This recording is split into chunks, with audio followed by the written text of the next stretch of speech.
সবকিছু কিন্তু এফেক্টেড হচ্ছে, ডিউ রেসপেক্ট। তো সেই জন্য এর জন্য কালেকটিভ রেসপন্সিবিলিটি আছে সবারই, মনে করি মিডিয়া, তার যে সহকর্মীরা আছেন মন্ত্রণালয়ে তাদের, এবং তারও নিজের এই সব বিষয়ে আরেকটু মনোযোগী হওয়া ভালো। প্রোটোকল অফিসারের কাছে এটা কি সঙ্গত হলো? মানে নানান ফাঁক ফোকর আছে, আপনি কি শাক দিয়ে মাছ ঢাকলে তো চলবে না। মানে আপনার একটা যখনই লাইসেন্স প্রাপ্ত হলেন, সে অস্ত্র আপনার তাবে থাকলো, আপনাকে এটার ব্যবহার বিধি জানতে হবে মনোযোগের সঙ্গে। এক ধরনের শিশু সুলভ যেটাকে বলে সারল্য, চাইল্ড লাইক সিম্পলিসিটি বলে যে একটা কথা আছে, এটা তার জন্য প্রযোজ্য। আমার চাচা কর্নেল শফিকুল্লাহ বীর প্রতীকের ক্যাডেট ছিলেন, সেই সুবাদে তাকে আমি আগে থেকে চিনি, এবং স্বরাষ্ট্র মন্ত্রণালয়ের দায়িত্ব নেওয়ার পরও তার সঙ্গে আমার একাধিকবার দেখা হয়েছে মন্ত্রণালয়ে। তিনি তার যে স্টাইলটা এটা একটু ডিফারেন্ট। আপনার কেউ যদি তার কাছে কোনো কাজে যায়, তিনি তার কক্ষে তাকে প্রবেশাধিকার না দিয়ে কনফারেন্স রুমে সবাইকে বসতে বলেন, এবং সেখানে নিজে যান, গিয়ে সবাইকে জিজ্ঞেস করেন যে আপনার আপনার সমস্যা বলুন, আপনার সমস্যা বলুন। এখন এই যে সেন্স অফ প্রাইভেসি, এটা বোধে বোধে তার বিশ্বাস নেই, যে কারণে সবার সামনে সবাইকে সব কথা বলতে বলেন, ফলে সবার মধ্যে এক ধরনের সংকোচ কাজ করে, এবং আলটিমেটলি কেউ আর ওপেনলি তাদের মূল যে সমস্যাটা সেটা অকপটে বলতে পারেন না। তো এই ধরনের কিছু সীমাবদ্ধতা তার আছে। আর ইনফর্মাল টেবিল টক আমরা যেভাবে করি বাসায় খাবার টেবিলে, সেই ঢঙে তিনি কথা বলেন প্রেসের সঙ্গে, ফলে সেটারও সুযোগ অনেকে নিয়ে বসেন। অদ্ভুত অদ্ভুত আপনার পরিস্থিতি তৈরি হয়। যেমন আমি খেয়াল করলাম এর ভেতরে একদিন এক ভদ্রলোক তার সমস্যা নিয়ে এসছেন যে তার স্ত্রী তার নামে মামলা করেছে, কি কারণে, যে তিনি আরেকটি বিবাহ করেছেন, এবং আবার জিজ্ঞেস করলেন যে এর আগে কয়বার বিয়ে করেছেন, যে আমি আরো মানে মোট 4 বার বিয়ে করেছেন, বাকি 2 জন কই, তারা মারা গেছেন বা সংসার ত্যাগ করেছেন। এই যে এই ধরনের আলাপচারিতা পাবলিক স্ফেয়ারে নিয়ে এসে হাস্যরসের তামাশার জন্ম দেওয়া হচ্ছে, তার ফলে তার যে পার্সোনালিটি, তার যে ওয়েট, তার যে মন্ত্রণালয়ের ভাবমূর্তি, সবকিছু কিন্তু এফেক্টেড হচ্ছে, ডিউ রেসপেক্ট।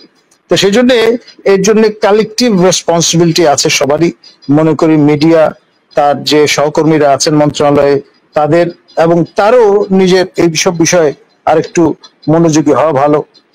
এবং আপনার যত কথা কম বলবেন তত তার জন্য বিষয়টা সহায়ক হবে বলে আমি মনে করি। আর এখানে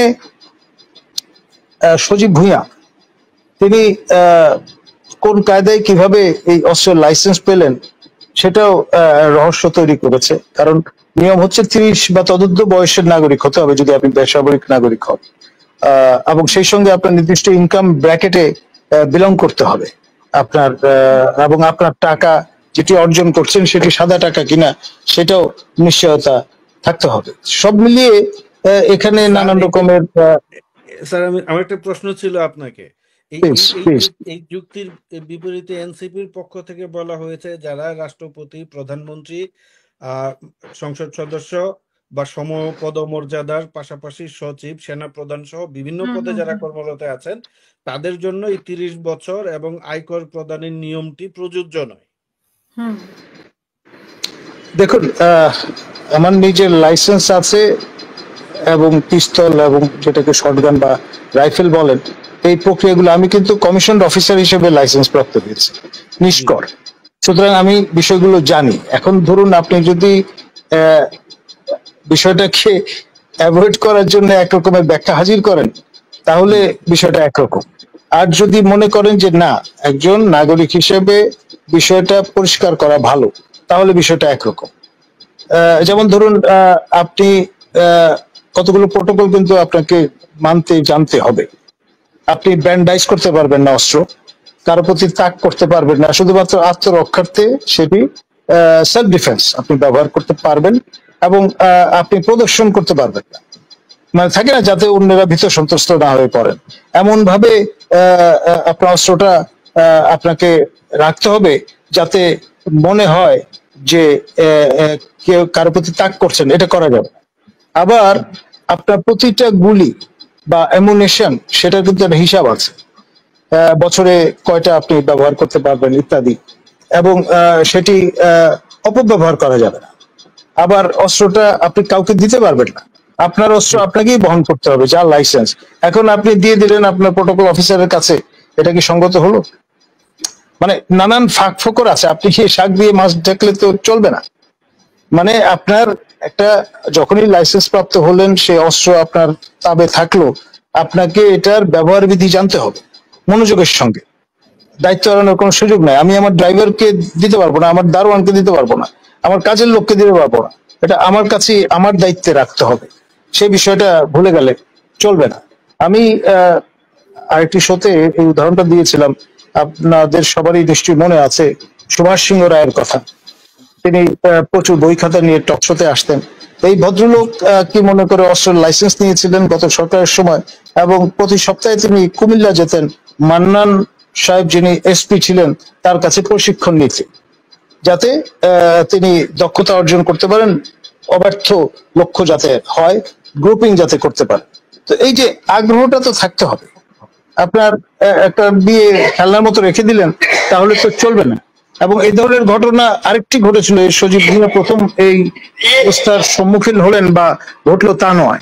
আপনার 21 টেলিভিশনের যিনি স্বত্বাধিকারী সালাম সাহেব, তিনি আপনার একবার মুম্বাইতে আটক হলেন, তার পকেটে গুলি পাওয়া গেল এই বিবেচনা। তো তার তখন স্টাফ ছিলেন আমাদের ডক্টর কনক সারওয়ার। তিনি যেহেতু আফটার অল তার বস, তিনি সবার সঙ্গে যোগাযোগ করলেন, সেই প্রক্রিয়া আমার সঙ্গে যোগাযোগ করে কি করা যায় বুদ্ধি পরামর্শ নিলেন, বহু তদবির চেষ্টা করে তাকে সেখান থেকে ছাড়ানো গিয়েছিল। তো এই যে সজীব ভুঁইয়ার এমুনেশনের ঘটনাটি নতুন নয়, এর আগে আপনার সালাম সাহেবের ক্ষেত্রে এটি ঘটেছিল, আবার বিদেশে। তো সেই জন্য খেয়াল করে দেখেন, এই ঘটনাটি যদি তিনি মরক্কোতে গিয়ে ঘটাতেন তাহলে তো আরেক কেলেঙ্কারি হতো। তো সেই জন্য আমার মনে হয় it should act as an I opener for everyone, এবং আমাদের সবাইকে কিন্তু ব্যবহার বিধি জানতে হবে এবং সেই সঙ্গে রেসপন্সিবলি বিহেভ করতে হবে। ধন্যবাদ।